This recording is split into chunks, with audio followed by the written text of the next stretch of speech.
The courtroom buzzed with murmurs as Judge Matthews adjusted his glasses, scanning the case file before him. A woman stood at the defendant's podium, her posture upright, eyes steady.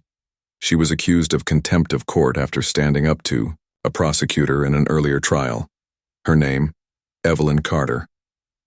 "Miss Carter," Judge Matthews said, his voice cold, "you have shown blatant disregard for this court's decorum. Do you have anything to say before I pass judgment?" Evelyn took a deep breath. "Your Honor, I spoke out because an innocent man was being railroaded. I will not apologize for seeking justice." The judge's jaw tightened. "This is not a debate. You defied court rules.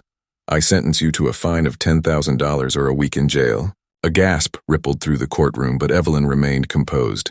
She simply looked at the judge, something unreadable in her eyes.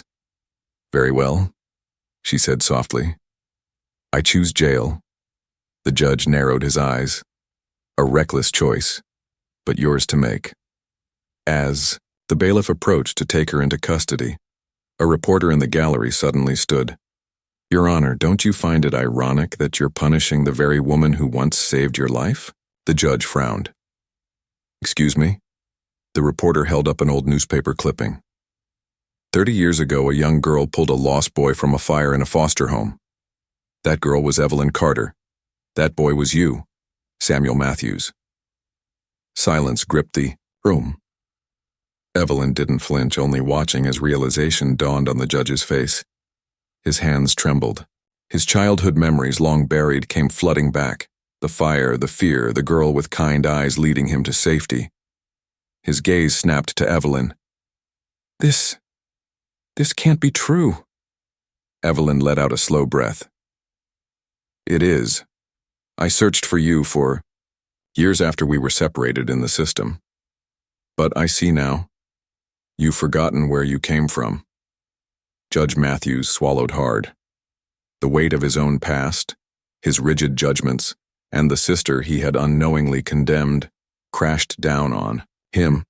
His voice, usually so firm, wavered. "Case dismissed," he said.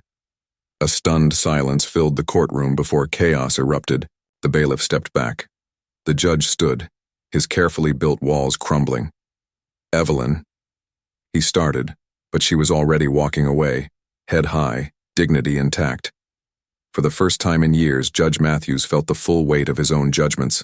Not just of Evelyn, but of every soul that had stood before him. And as she disappeared through the doors, he knew one thing for certain. He had just sentenced the only family he had left.